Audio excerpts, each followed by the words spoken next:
Hi all, welcome back to Thomas and Friends Ranked, where I discuss and rank each and every single episode of the show from worst to best, going in order by season. And this time, we're talking about Season 3. Now, I'm not even going to sugarcoat it, Season 3 is easily, in my opinion, the best and my personal favorite season of the entire show. Its visual style, music, narration in both dubs, stories, character writing, and just overall vibe are just phenomenal in my opinion. And for that and the reasons I'll get into, it's a masterpiece and my personal favorite season. Also, because of how passionate I am about this season, there's much more for me to talk about, which is why this video is so much longer than the other two rankings. Let's hope the others continue to stay in the 30 to 40 minute mark, shall we? Anywho, let's talk about the background of the season for a minute. This season brought about a lot of changes, most of which I absolutely think were for the best. This is the first season for both new narrators Carlin and Angelus, and boy, they are both truly great here. I love George Carlin. He's my favorite narrator easily, but over the years I've really come to love Michael Angelus so much, and he's one of my favorites as well. However, for the purposes of making this rewatch easier and smoother, I did decide to watch the UK dub with the complete Series 3 DVD, as opposed to just watching all of my separate US DVDs with Season 3 episodes or watching them on Amazon Prime. But in future, I'll definitely still watch the US dub because, as I've said, it's what I grew up with and will always be my favorite. But I think I can say by this point, I really appreciate both the US and UK dubs pretty equally, and can recognize when either is better or worse than the other, and the strengths and shortcomings of both. Additionally, a good number of stories this season were based off of ones by Britt and David, but also magazine stories, many written by, guess who, Andrew Brenner. I mean, wow, when I found this out years ago, I was blown away, and it made me realize both why I love Season 3 so much, and why Brenner was an amazing fit for Thomas. Now I know, there's actually a good bit of controversy surrounding this, as Audrey despised a few of these stories, and this change in general, and depending on who you ask in the fandom, you'll hear a lot of different opinions on the matter, and whether these stories were as strong or not. And what do I think? Well, we'll get into it throughout the ranking. Now, I won't be mentioning every single time a story is Railway series, a magazine story, or TV series original, but I will talk about it where it's most relevant and a bit at the end just to give you all my overall thoughts. Lastly, the color palette and lighting shifted a good bit, and honestly, the series has never looked better in my opinion, and I'll discuss why as we rank the episodes. Anywho, with all that out of the way, let's get into Season 3. This time, we have 4 tiers. Good, great, amazing, and S tier, where the best episodes of the season and contenders for the best of the whole series lie. This time, I don't think there were any episodes that were just okay. All of them were good or better, which just goes to show how truly amazing this season is. Now let's do it. The good tier, 26, Percy, James, and the Fruitful Day.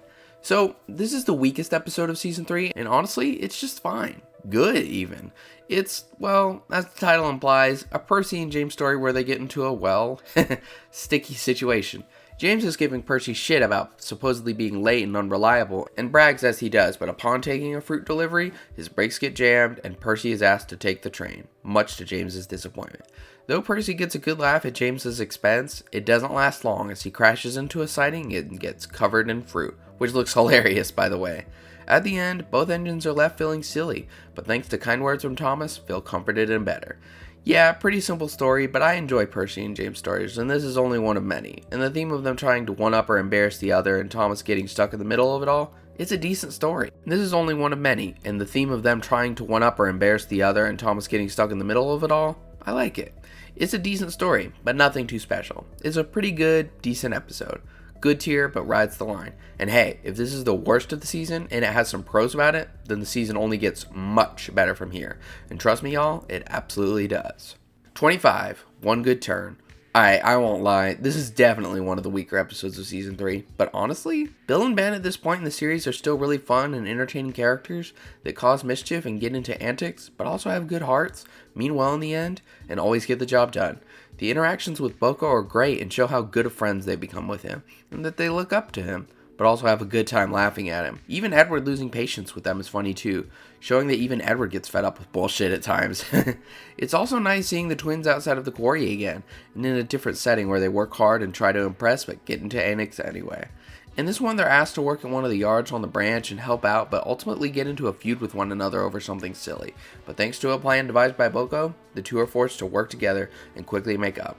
It's a fun, simple story about the twins, but nothing too special or interesting. The twins arguing and getting into feuds will get old in the future, but this is one of the first times it's done, and it's enjoyable enough. I do like it though. It's a solid 7 out of 10, goes in the good tier, but definitely one of the weaker of the season. But it's charming and cute nonetheless. 24. Time for Trouble. A classic James and Toby episode. This is a pretty good one too. Gordon gets a break from the Express and James is given the job, and of course, in classic James fashion, it goes straight to his boiler and he brags about it to Toby, who just ignores him. Toby is sent off to the works for repairs, but ends up running out of water because of a stupid signalman. James ends up being forced to help Toby while pulling the Express and pushes him to the workstation, which infuriates him. In the end, Toby gets the last laugh as a bunch of kids mistake that Toby had to help him instead of vice versa, much to James's embarrassment. I really like James and Toby's little rivalry, and their dynamic that was initially established in Season 1, and it's touched upon again here, and it's fun. Toby stands for none of James's nonsense and doesn't take any shit, and almost always gets the last laugh, and James gets so frustrated with him because of it all, and it's just hilarious. Overall, a pretty good episode, but for some reason, I just find it a bit boring and not too interesting. It's still good though, and almost reaches the great tier, but not quite, despite having some great aspects. So it goes in the good tier. The great tier. And now we move on into the great tier, where a lot of the episodes lie. And honestly, most of these aren't just great, they're really great. And I hate for many of them to be so low on this list because truthfully, I really like and appreciate all of these episodes. And just want to spotlight how, well, great they really are, no matter where they are on the list. Starting with 23, Edward, Trevor, and the Really Useful Party. A Trevor and Edward episode, and it's a good one. The vicar is having a garden party but forgets to advertise it, so Edward helps to spread the news in a fun way. Meanwhile, Bertie teases and boasts to Trevor but gets karma in the form of getting stuck in the mud and gets saved by good old Trevor and Terrence, and is now friends with the old timer. This is just a charming and fun little story about Trevor and Edward, and I like it a lot. It's also really nice to see things from the perspective of the road once again, especially the setting of the party where engines can't attend. There's some really pretty sets here, as with the case with most Season 3 sets, but still, a solid, cute story about our likable Brendan Branch pals, Edward and Trevor. This one just rides the line of the great tier though. 22. Mavis. Mavis is an interesting one. Mavis is a great character with solid depth and a fun, entertaining personality. For some reason, again, another one of my weird takes from childhood, I didn't like her as much back then. But again, like most things in Thomas I felt weird about growing up, I've come to really appreciate her as a character and enjoy her episodes just fine. She's young, feisty, and stubborn, but also hardworking and determined to impress and do her best. Her dynamic with Toby is a fun one too. Toby tries to set her straight regarding her treatment of the trucks, but Mavis ignores and scoffs at him and sticks to her approach. This ultimately causes her to get into trouble on the tramway when she takes Toby's trucks to get away from the quarry for a bit, but gets stuck on the icy hill and causes a traffic jam. Toby's character is once again on display here as he's wise and tries to give advice, only to be ignored, leading him to lose patience. But in the end, he's proven right as Mavis makes a silly mistake and gets stuck, leaving him to reluctantly save the day and even have the last laugh. His sense of humor is on point here as he gets a good chuckle out of Mavis's mistake, but helps her nonetheless. I like how we see the traffic jam she causes, with numerous familiar faces getting delayed. I think this was a fun inclusion. Also, I'd like to note, she even has an interesting dynamic with Diesel here, who gives her his classic spiel about the superiority of diesel engines to steamies after she complains about Toby, which of course goes to her head. This is interesting because we see them interact a few more times throughout the series, and it's always entertaining, as Mavis learns of Diesel's devious, conniving, and immoral ways, and realizes he may be untrustworthy, but for some reason still treats him kindly and will work with him if he behaves. Whether he truly respects her or not is up to interpretation, but he at least enjoys working with her and wants to look good in front of her. We observe their dynamic again in Season 8's Thomas to the Rescue and Season 18's Thomas the Quarry Engine, where Diesel mostly wants to show up Thomas and prove Diesel's superiority once again, and takes advantage of Mavis to do this, only to cause trouble and look like a grade A jackass. But yeah, this is just a fun dynamic I think is kinda interesting. I wish we saw more of it.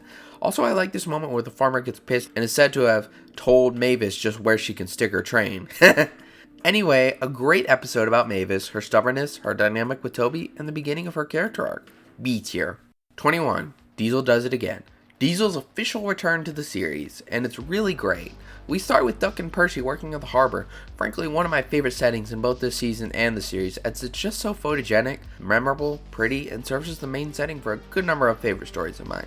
Now while this one isn't one of my favorites of the season, it's still really great. Duck and Percy are tired and overworked, so Topham brings in someone to help them. That someone unfortunately being Diesel, much to the shock and disgust of our friends. The two even refuse to work because of Diesel, causing confusion and delay and Topham to take action. They of course agree to return to work, but quickly realize Diesel hasn't changed at all and is still his quick to anger devious self, and ultimately causes an accident, which gets him sent away again. Pretty standard, but actually really good Diesel story compared to the rest of his appearances in the classic series, as he's paired once again with Duck, who is highly offended and hurt by Topham's decision to give him another chance, and takes it personally for good reason.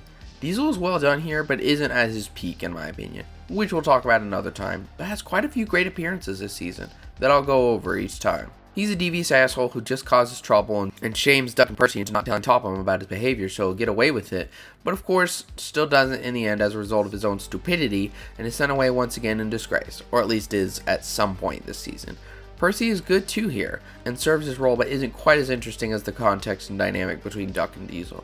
Also, the crash is fun. Always like seeing engines and trucks going into the sea. And it's really satisfying seeing Diesel get scolded again.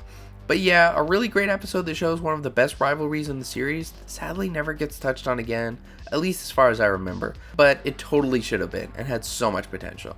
But it's more about Diesel's antics and character himself more than anything else. 8.5 out of 10, B tier. 20. The Trouble with Mud. The Trouble with Mud is A-okay in my book, despite its unpopularity with fans, which I honestly understand why. For context, part of the Railway series story that it's adapted from, Leaves, was supposed to take place in Season 1, as it was from Gordon the Big Engine, and played a role in his redemption and return to the Express, but because it's in Season 3 for whatever reason, its arc and context are kinda lost. But in my opinion, it is still a solid and decently memorable story. One thing I'd like to note is that in this one, we learn something interesting about Gordon. After getting muddy, he gets teased by Thomas about his appearance, but claims that he's too busy and important to worry about his appearance, which I find super interesting. It demonstrates a core difference between him and James. James obsesses over his red coat of paint and appearance, while Gordon is proud of his status and role as the island's premier express engine and takes it very seriously, and will do anything to maintain it and make his passengers and the Fat Controller happy. I love this line and concept, as it just gives Gordon even more depth and character. Anywho, because Gordon is so muddy, Topham takes him off the Express, much to Henry's joy. I mean, come on, look at his face here. And he gets a good wash and then spends the day pulling goods trains and shunting trucks. James is assigned the Express for the day, and as usual, gets a big head and cockily ignores Gordon's advice about being careful going up the hill, which leads him to struggle up the hill as a result of the leaves on the line. Gordon ends up helping with a grin on his face, and the two manage to beat the hill. In the end, Gordon is given back the Express and is prouder than ever, and it's just nice. I totally get why fans were disappointed with the story, and the title itself is a little silly, and it should have just been called Leaves or something. But I personally rather like this story, especially on rewatch. It's a solid one that showcases both Gordon and James's characters, especially Gordon's growth from always pompous and stuck up to determined to work hard and help his friends anytime. I'm going to give this one a B. 19. Thomas Gets Bumped. Thomas Gets Bumped is, in my opinion, a cozy, sure, pretty standard, but nonetheless really great episode for a few reasons. This episode perfectly exemplifies one of the season's best qualities, in that many of its stories are fun, relaxing, and just so cozy and enjoyable, but also so well written and character driven with a fair amount of depth and distinct personality in many of them, but also a very respectable simplicity in others, which is balanced so well across the season's roster of episodes. And Thomas Gets Bumped is a simple yet effective example of this. It's a simple story about Thomas wanting to help out some school children, which causes him to be late again as he has been for a few times recently, leading him to fear Topham will be cross and punish him, with Percy even suggesting he'll be replaced, which will never happen obviously.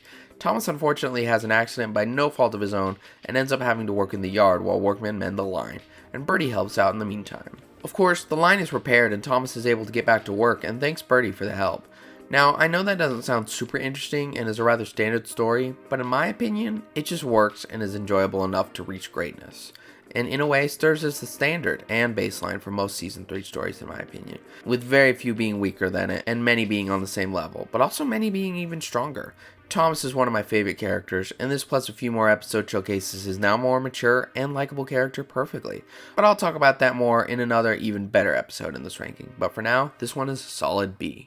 18. Thomas and Percy's Christmas Adventure, or Thomas and Percy's Mountain Adventure in the US. The winter finale to Season 3 is, well, depending on the dub, a mostly great episode.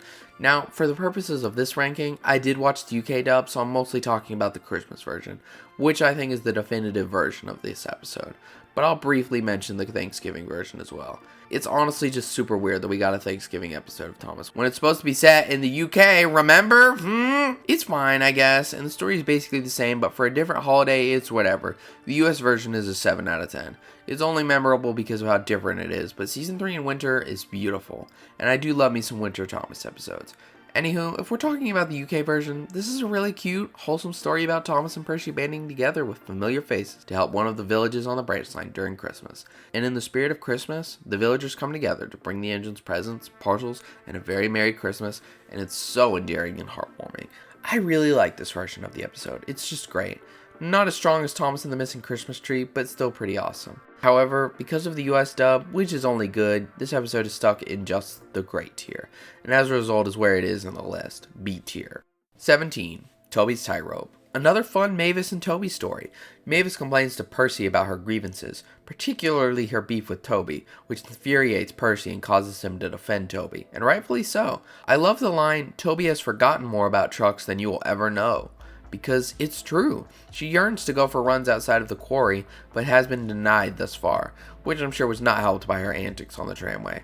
Percy tells Mavis to just listen to Toby's advice, but being the stubborn gal she is, takes no notice. Mavis mischievously makes excuses to inch her way further and further down Toby's line, to shun the trucks more easily, and even secretly asks the trucks to bump her at the level crossing so she can go even further. That was your biggest mistake, trusting the trucks. Gee, that usually goes well. Oh. However, Toby comes along and the trucks decide to bump him instead, leading him to the now damaged bridge on the branch, which is now broken to the point that it's like a tightrope over the river, with Toby ending up dangling over it precariously.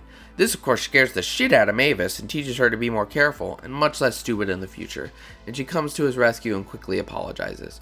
Toby tries making light of the situation and laughs about it, and Mavis gets praised by Topham for saving the day, and begs to be able to venture down the line more often, which gets approved and is now a happier engine. This episode is great, better than Mavis's introductory episode in my opinion, thanks to the action and near crash, the writing of Toby, and especially Mavis and the dynamic between the two, and just serves as a fun story about Mavis learning to be less careless and more mindful of her actions, which leads to a reward of free reign over the branch. A really nice episode. B tier. 16. Oliver Owns Up. Oliver Owns Up is another great one.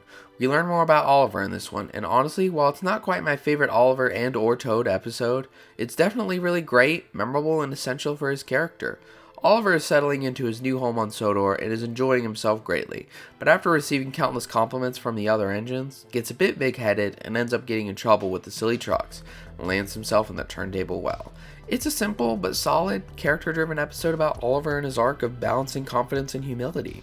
Sure, he deserves credit for his escape and should be commended for his hard work, but at the same time, no engine is perfect and he still has much to learn about troublesome trucks. Oliver is an amazing character, and one I have a special soft spot for and love dearly, and this is the beginning of his very enjoyable arc that continues over into Season 4 and even a bit more in Season 5, but we'll talk about that when we get there. For now, I'll just say that Oliver is awesome and so is Toad, who we'll definitely learn about more and discuss later. I also love all the different character interactions and dynamics we see in this one, with both the three big engines hyping Oliver up, while his branch line friends try keeping him in check, but to no avail. Duck tries to warn them about the trucks, but Oliver ignores it and is determined to prove himself, only to fail spectacularly, and Duck teases him about it. I think it's funny that Duck of all engines still teases him in spite of Oliver being Great Western as well, but I think he meant it sincerely and truly cares about him as a new friend, and was just trying to teach him a lesson. It's even noted that Duck did feel bad in the end, and anticipates Oliver return from the works, which is a nice detail.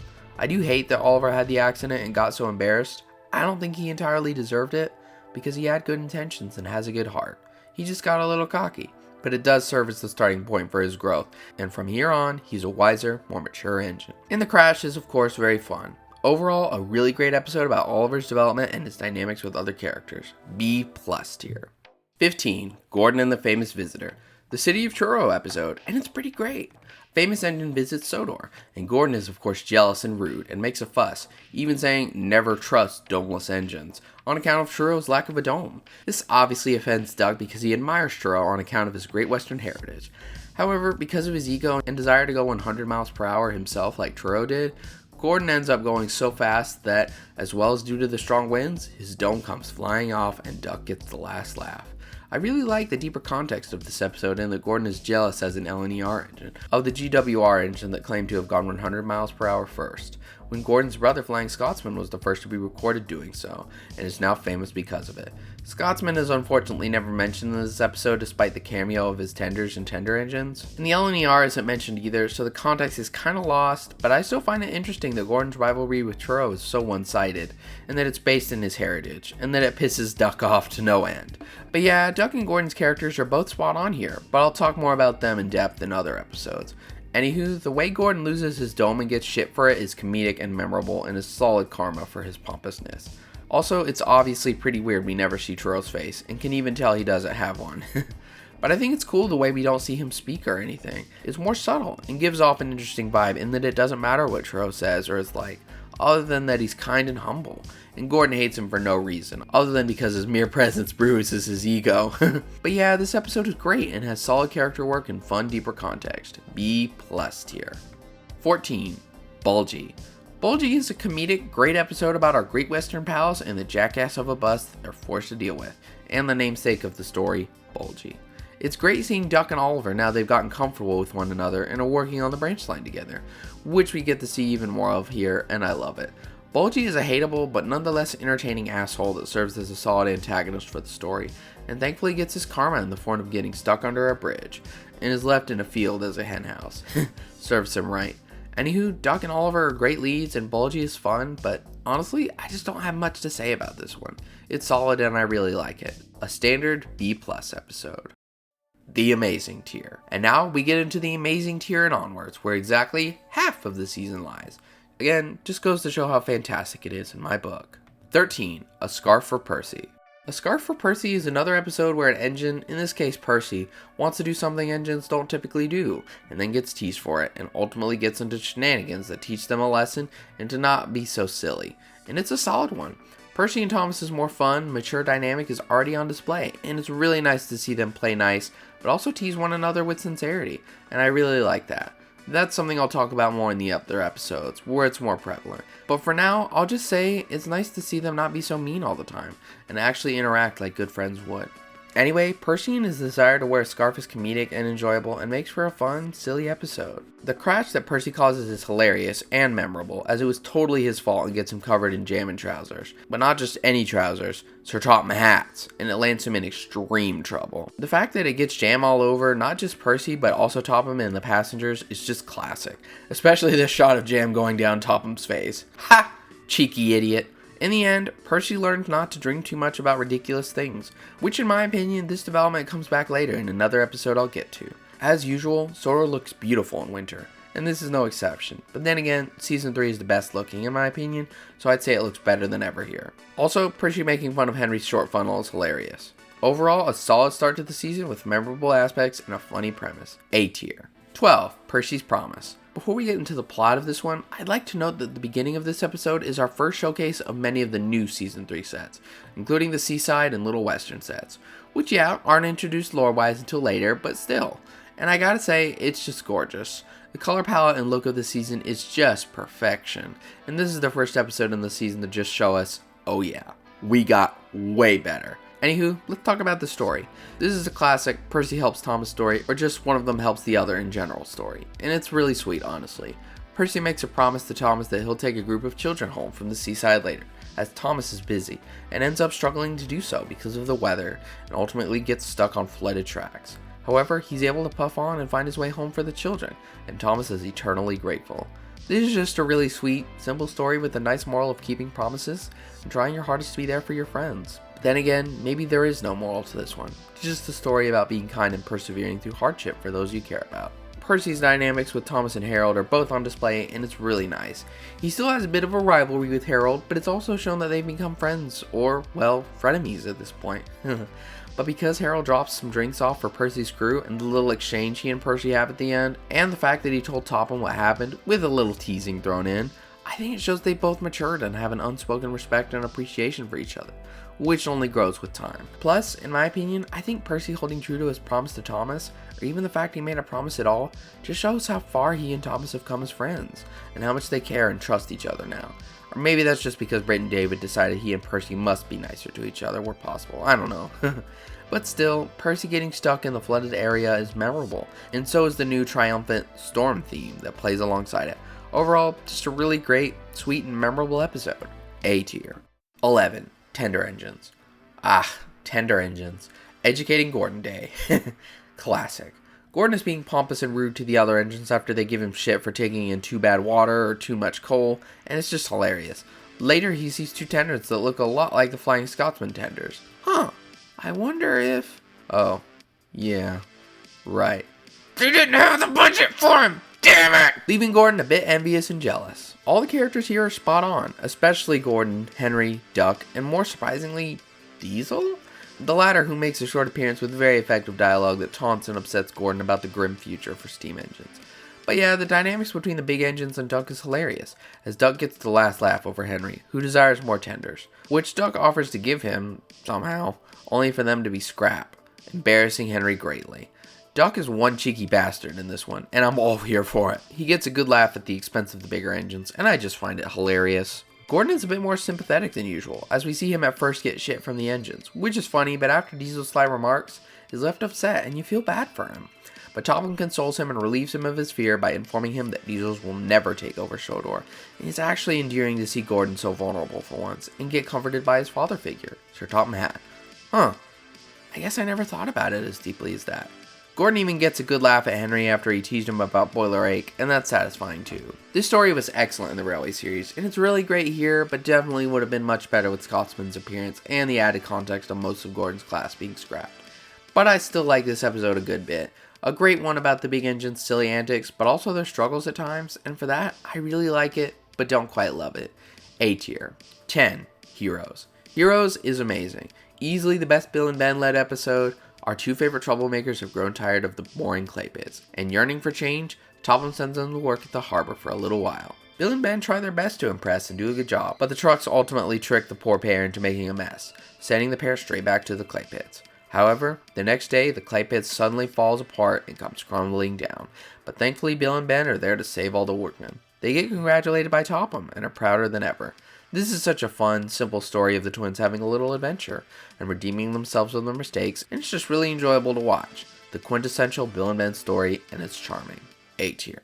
9. Thomas Percy and the Dragon. Thomas Percy and the Dragon is fun, memorable, and surprisingly serves as a very solid sequel to Ghost Train and Woolly Bear, as Percy teases Thomas about his fears. However, later Thomas is able to get revenge, and give Percy a good fright when he delivers the Chinese dragon in the night. But later the two make up, of course.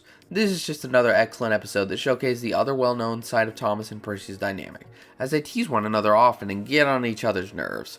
But that's because they're like brothers and best friends, and banter as they should, but always make up and have a good laugh about things in the end. I love the way they tease at the beginning, and how Thomas gets the unexpected opportunity to deliver karma, and how Percy gets rightfully spooked for his antics. It's all just so fun in classic Thomas comedy. I also really like the atmosphere of this episode, as a good chunk of it takes place at night, and has a simultaneously playful and almost spooky vibe about it as a result of the fog, Percy's easily spooked nature, the music, the way it's all shot, and of course, the Chinese dragon, a memorable icon we never saw enough. Also, I love this interaction between Gordon and Percy. It's hilarious. "You've been in the sun too long. Your dome has cracked." What the hell? I do feel bad for Percy because of how scared he was of the dragon, and no one believed his story, so it definitely wasn't a nice trick to play. So Thomas overdid it for sure.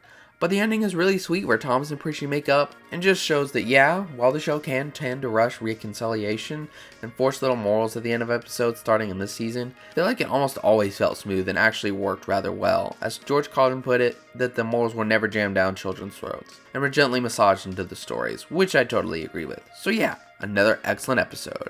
A tier. 8. James Goes Buzz Buzz. Oh yeah, James episode, and it's a really fun and memorable one. James runs into Trevor, who's cheerful about helping the vicar with his bees, and Boko, who's always nice to see for the short time he's in the series, advises the two to be careful around bees. But James, still having a prejudice against diesels, ignores him and decides to be rude instead. James later meets with Duck and Boko at the harbor and jumps into their conversation and makes an ass out of himself, and brags he just wished bees away, which Duck teases him about. The next day, James is at the station when the porter accidentally drops a beehive, which leads a swarm of angry bees to break out and harass James's crew and then turn to James, who tries wishing them away, but to no avail. This pisses off one of the bees, who hilariously gets his revenge by stinging James right on the nose, lighting it up into a bruised red as bright as his paintwork.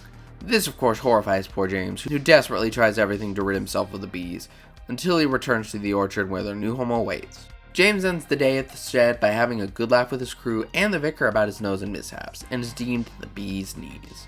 This is just another fun, classic, and entertaining James story, where his ego gets the better of him and lands him into trouble, and he gets the karma he deserves. But in the end, always learns his lesson, and shows how useful he really is. Does the formula get tried and true at times? Sure. But as a huge James enjoyer, do I care? No. As long as it's done right and tastefully, I'm happy. James is perfectly in character. Maybe a bit too much of an ass to Duck and Boko, but it's entertaining nonetheless. Also, Boko has a really nice interaction with Duck here, where they talk about the twins and how Edward is the only one who can manage them. But Boko in my book can as well, and even nickname them the Bees. I do wish we got to see the development of Boko and Duck's dynamic, as Duck was distrustful of Diesels for a while, but upon meeting Boko, began to see not all Diesels were bad, and became firm friends with him. I like this friendship a lot, but it would have been nice to see Duck slowly come around, as we did in the books, instead of just jumping to the two being friends automatically. But I digress. Also, can we appreciate the animation of the little bee here? Because this is pretty cool and cute, and although it's cartoony and doesn't entirely fit the show, it makes for a unique add-on to the episode that makes it all the more comedic. But yeah, just an amazing, fun James episode, and one of the best. But not quite my favorite one overall, but we'll get into that in a bit. A+ tier. 7. Trust Thomas. Trust Thomas is an episode I think most people truly overlook. To most, it's just another episode about Thomas from Season 3, where he gets into semantics and has a crash and learns a lesson in the end or something. But to me, it's much more. Trust Thomas is, in my opinion, one of the golden standards for a Thomas-led episode, because it's just near perfect as a Thomas story. It's set on his ranch line, he's in character, but not too much of an asshole, but also not overly nice, even though I prefer a nicer Thomas over Dickie Tom Tom. He gets to interact with both branch line and mainline characters alike and has interesting dynamics with each of them. There's action with a fun, memorable crash, Thomas has a short but solid character arc, and it has a happy, heartwarming ending where Thomas makes up and all is well. The episode opens with Thomas cheerfully working on his branch line, and it's cute and sincere until he meets Birdie, who's grumpy and upset about the quality of the roads and basically claims you can't trust trains. Thomas is of course hurt by this and promises he'll see what he can do to help. Meanwhile, James is cross that everyone else is either having fun on branch lines or the main line while he's stuck working in the yard with trucks. Poor guy. Oh, sweet good boy, James. You're a good boy. Who's your good boy? Oh. Oops. Sorry. Anyway, Gordon plants the idea in James's head to play ill to get out of the work he hates. Gee, what a great original idea, guys. Definitely not something that will backfire every time it's used. And James, my lovable cocky dumbass, agrees and tricks a naive, eager to help Thomas into doing his work at the quarry for him. What a pair of assholes! However, the troublesome trucks decide to have their fun with Thomas and bump him past some points, and cause him to crash into a little raft and gets careening across the pond until he finally comes to a stop. Poor guy. Oh well, at least the crash was awesome, the music was fun, and he made a new friend with the frog. Thomas gets rescued by Edward, who he tells about the missing tar for the roads, and Edward promises he'll get it to Birdie. Also, the two big idiots apologize to Thomas with guilt, rightfully so, and Birdie thanks him for his help. I love Thomas's character here. He's in such high spirits, and so he tries to help all of his friends where he can, even though it lands him in a sticky situation. I really like how the narrator notes he hates to see the big engine sad, showing how more mature both Thomas and the big engines have become to the point they care about and want the best for one another, despite teasing and acting silly or tricking one another at times, which is something they'll continue to do at times over the years, but eventually, in my opinion, it gets to the point where they're a genuine family unit that will do anything for one of their own, and no matter what or how many arguments they have, always make up and maintain strong bonds. I think they're getting to be a family in this season. Or maybe they already are in a way, but I think this is where it truly starts. Anywho, the dynamics and character writing here are all great. It's funny that Thomas isn't super cross about the trick James pulled, and might be a bit out of character, but I guess he was just in a good mood, and just wanted to help so he didn't let it get to him. The story has a happy, cute, and sincere ending, and I just really like that. It's one of Season 3's best qualities.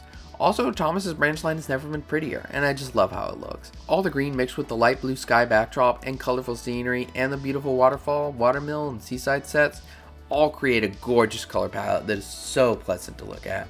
Overall, this episode is just fantastic and serves as an excellent example of how to do a Thomas-led episode right, especially where his sincere and kind side shows, which there are plenty of down the line, but only a few stick out as among the best, and this is honestly one of them. A tier. 6. Donald's Duck. Donald's Duck is adorable, sincere, and amazing. I've seen a lot of people express their love for this one, and frankly, I totally get it and really like it myself too. In this episode, Duck is finally promoted and gifted his own branch line, and we get another great look at all the sets and beautiful landscapes on it, and it's just so perfect. Anywho, the story revolves around Duck working with the twins on the branch as the new station and sheds get built, and in classic Duck fashion, he gets really excited, and as he should, and brags about his great Western heritage, which ultimately garners some teasing from Donald. This leaves Duck with a desire for revenge, and with the help of his crew, they play a trick on Donald in the form of placing a, duck in his water tank. But Donald, having a good sense of humor himself, decides to let the duck ride with him for the day, and it's so wholesome, charming, and cute. She does end up staying at one of the stations, but always quacks hello whenever the engines pass. And of course, in retaliation, Donald's crew leaves an egg under Duck's bunker in the night, which leads Duck to willingly and happily admit defeat. This is one of Duck's first starring roles in this season, and he's just spot on here. But honestly, so is Donald. Duck is responsible and hardworking, but does let things get to his head sometimes, and has a bit of an ego, but always means well. He has a good sense of humor and never lets anyone get the better of him, especially after the ordeal with Diesel, but is nonetheless a great friend and never means any harm. His dynamic with Donald is great, as Duck gets his revenge on one of his now close friends, who takes it in stride, and although Donald gets a bit embarrassed, he has fun with Dilly the Duck. And Duck knows when he's been beat, as Donald has the last laugh, and it's all in good fun. This episode is just so charming and fun, and I just really, really like it. Dilly is so cute, and Donald and especially Duck are some of my favorite characters, and they're just perfect here. I'd also like to note that this is one of the perfect examples of the completely different personalities of Donald and Douglas, as Donald is kind of the trickster and more temperamental but still good-hearted and fun one, while Douglas is the more sensible, focused, mature, and kind one that we'll talk about in another one of the season's best episodes. Overall, an amazing episode and one of the season's best, and a fan favorite for good reason. One that even had a dedicated song. A+ tier, the best of the amazing episodes. And now we have officially reached S tier, where only the best of the season and frankly runners for the best of the show stand. And boy, is the S tier this season stacked, with every single one of them being among my top 25 of the whole show. Starting with 5, Henry's Forest. Henry's Forest is groundbreaking, one of the best episodes of the season and standouts of the entire series, and for good reason. I mean, where do I even begin? We see a softer, more sincere, and down-to-earth side of Henry that we learn enjoys nature and finds comfort enjoying the forest, and it just adds much depth to his character that I don't think was there before. Don't get me wrong, Henry has always been a sympathetic, excellent character, but starting with this season and episode in particular, he's even better and is why he's one of the best characters in the show. This story revolves around Henry's love for the forest, and how following a storm it is heavily damaged, and he is left devastated. However, thanks to his friends and his own hard work, Henry's Forest is restored to its former glory, and he's left happier than ever. This is just so sweet, wholesome, and beautiful, which is the case with many Season 3 stories, but is especially true with its strongest ones. I also love how much Thomas and Toby care about Henry, and his love for the forest and how badly they want to help him, and in the end, they're able to. Henry's character and his more sincere, softer side is on display, and it's just so wonderful like I said, and had a simple arc of learning to not ever give up hope, and appreciate nature and the world for what it is. At least, that's my interpretation. The forest setting is beautiful and majestic. The music, especially the ending theme, are magical. The writing is simple but effective, the message is memorable, and the characters are spot on. What else could a guy ask for? Now, let's talk about the controversy with this episode, because yes, there is some. Now, I will say, yes, I'm aware Audrey hated the story, and honestly, with all due respect, as I admire and respect Audrey very much for his creation, writing, and the world he crafted and all the characters within it overall, but I just don't care what he says about some of the stories that weren't adapted from his books, because they just fit the world and characters so well, and add so much charm, magic, depth, and love to them, which I'll only talk about more as the series go on.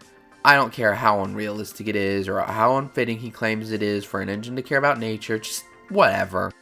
I think, and I'll always stand by this, that the characters and their personalities, wants, desires, strengths, shortcomings, all of it, are far more important than what engines would quote-unquote really do, or the realism behind it, because in the end, I just don't care about the realism of it. I care about the characters and the stories. I do like when Thomas is realistic, railway running wise, but it's the world and the characters and their depth that makes it all feel real, not just the realism of the trains and railway operations themselves. And I don't know if this is a hot take or not, and you can hate me as much as you want for it, but I don't believe in the philosophy that the engines should work without the engines having faces or sentience at all, like whatsoever in any way, shape, or form.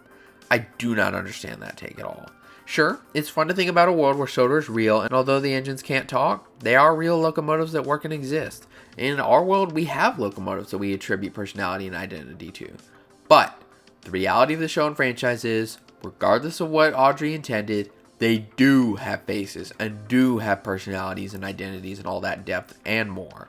And for that, I love it for what it is. I just might talk about this take more someday. But for now, I'll leave it at that and say I strongly disagree with anyone who says the engine's faces don't matter. Because frankly, while I care about and always enjoy hearing real world railway and train stories and love trains in the world for what they are, without the faces, characters, and their identities, I would not care about this franchise anywhere near as much or have the passion I do have for it now. Because in the end, Thomas and his friends are why I love this series so much, not just the real world behind it. It's both. Anywho, this is easily one of the best of the show, and I just love it so much. And while I respect if you disagree and don't like it, I just can't agree with nor ever understand why or how anyone could ever say or call the story and its message soulless, meaningless, and depthless. Because my friend, that couldn't be more further than the truth. S tier episode. I love Henry's Forest, and I'm damn proud of it. 4. Escape. Escape is legendary. The beginning of the episode differs from the book in a unique, genuinely interesting way. It opens with Douglas rudely telling Edward to stop gossiping with Trevor. Edward quickly confronts him and informs him of the similarity between Trevor and him, scrap, which in the words of Douglas makes his wheels wobble. Edward tells Douglas Trevor's story of being saved and states that they really need another engine to help out. This opening and new prologue to the story perfectly gives way and leads into the overall theme and story of the episode. Saving innocent machines from the Cutter's torch and giving them the second chance they rightfully deserve. It serves as a perfect, fitting intro to the story, the exposition before the action, a gateway into Douglas's fantastic brave rescue, and Oliver's daring escape. Edward's pairing with Douglas is fitting, as wise Edward opens Douglas's eyes a little bit to the reality of scrap, and that it's always possible for engines, or just machines in general, to be saved. But then again, he already knows that, but soon he will more than ever. I'll talk a bit more about Douglas and then Oliver's introduction in a minute. Let's finish discussing the story. Douglas takes a goods train to a faraway part of the island where only the diesels work, presumably on the border of the other railway, or BR as we know. But before leaving, he discovers a steam engine and brake van in hiding. One's desperate to escape the Cutter's torch and find a new home on Sodor. This, of course, is our introduction to the dynamic duo Oliver and Toad. Oliver asks if he's one of the Fat Controller's engines, to which Douglas proudly declares he is. Oliver is relieved and opens up to Douglas that he ran out of water and is unable to leave, with Douglas questioning what he's doing, to which Oliver of course replies that he is escaping from scrap, which leaves Douglas trembling and fearful. But then he remembers what Edward told him, and bravely decides to help Oliver and Toad escape to Sodor, and it's so badass and awesome. The three and their crews work together to prepare, and once ready to make their daring, stealthy escape, Douglas pulls them away and into the night. However, the three are briefly stopped by the foreman and almost get caught, but manage to convince them that they're merely taking them off for scrap, and thankfully get off scot-free. The three make it home safe and sound, and smuggle Oliver to the works, and Douglas is at first nervous but is congratulated by Topham for his heroic effort. And Oliver is given the second chance he deserved, and is now the newest member of the Fat Controller's Railway. Happier than ever.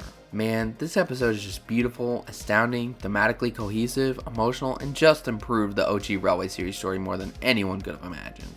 I love it. Douglas's character is on point as he faces his fears, makes a daring rescue, and is so badass in that he gives back for getting saved and a second chance by saving another engine and granting them a new life. Douglas is so likable, entertaining, and easy to root for, and has an excellent arc with depth that I could go on and on about. And of course, Oliver and Toad are both excellent, iconic characters I love very much, but they don't really star as much in this one as Douglas, so I'll have talked about them more in their lead roles. But for this episode, I'll say they too are brave and badass, and have an excellent backstory that I wish we saw more of. As in the books, we heard more about it and even got glimpses of Oliver's journey back to Sodor, but I digress. This episode is near perfect. but it's not just the story and characters that make this one so good. It's all the technical aspects. The music, as a homage to The Great Escape, is excellent and just so iconic. I mean, I think every Thomas fan knows this theme from memory and nostalgia alone.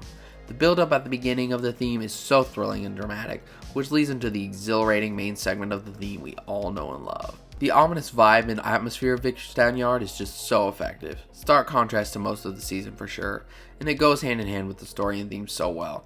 And boy, the sets, especially the Victorstown one with all the diesels, darkness, and eerie look are so well made and make it all the more tense. And bro, this gorgeous ass shot here, holy shit! I mean, come on! The sets, lighting, and music all work in tandem to create a tense, excellent scene rich of action, heart, and emotion. Everything is firing on all cylinders here, and it's awesome. This episode is just phenomenal and easily one of the best of not just the season, but also the entire series, and is by far one of the most iconic. 9.5 out of 10. Near perfect. S tier. 3. Thomas Percy and the Mail Train. Thomas Percy and the Mail Train is magical. This is by far and easily one of the prettiest, most comforting, relaxing, atmospheric, and perfectly directed episodes of the whole series, with a simple story, but gorgeous visuals, majestic music, solid character work, and phenomenal narration. It's a simple story about, well, Thomas and Percy and the mail trains they pull at night, and the dilemma they face when they hear the rumor that the mail trains are almost cancelled permanently. But the two ultimately work their hardest and manage to save the train, with Thomas even giving a nice man a ride home, who ends up writing the railway a kind letter that Topham reads to the two at the end. Harold and Percy's rivalry is even on display a bit, when the two discuss the mail train and Harold teases Percy about being late and is even the one to spread the rumor that the mail train will be scrapped, which of course doesn't come to fruition. Now, while this story is a simple one, it makes up for it with its atmosphere. And I'll admit, yes, it's because it's so nostalgic for me because I loved it so much in childhood. The visuals, narration, music, and overall presentation of this episode are all just so dreamy, magical, and perfect to me, and perfectly portray the magic and wonder of the island of Sodor, and makes you want to go there more than ever. The night shots of some of the already amazing sets around the seaside, harbor, and branch line areas amplify and make them just as pretty, if not even more beautiful than they already are. Hell, the Night Train song and music video also made it even more magical and nostalgic because of how comforting, magical, and soothing it was too.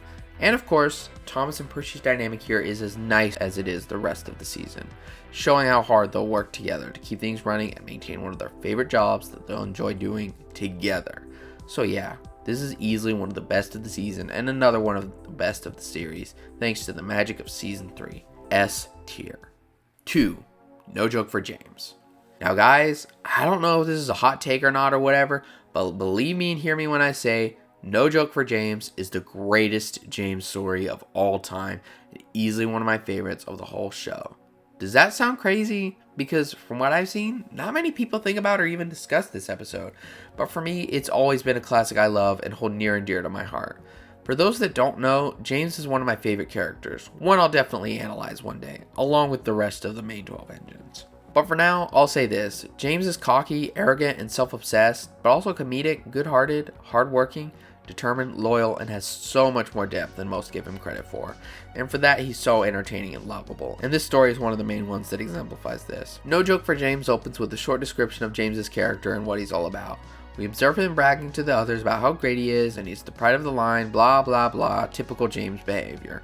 But then, after Gordon makes a mean comment, he tricks Thomas into giving him the Express instead of Gordon, angering both him and his crew, and quickly gets him in trouble with Topham. He's promptly punished and shut up in the sheds for his behavior. After being allowed to go back to work, he's assigned goods and shunting duties, and gladly does so after apologizing to Thomas, who actually shows him kindness. Also, he states the trucks even missed him, and after pulling away, we see this truck's shit-eating grin that I just can't get over. After working hard all day, James gives a ride to a man who has a meeting with Topham, one that turns out to be a railway inspector, and James proudly does so. Once more, James proves himself to be the useful, reliable, proud, and amazing engine he truly is, when he wants to be, and pleases Topham greatly, redeeming himself of his silly mistake. I just love this story. It showcases because of his ego, James wants to show off to the other engines and is determined to show his worth, which ultimately gets him into trouble. But as he always does, he turns his attitude around, makes up for his antics, and redeems himself and shows how awesome, kind, hardworking, and genuine he really is when you get to know him. He's so much more than his paintwork and ego, and although he may just be a standard mogul with a nice paint job, it's who he is and his character that makes him so memorable, lovable, and wonderful. And this story is the perfect demonstration of that. 10 out of 10.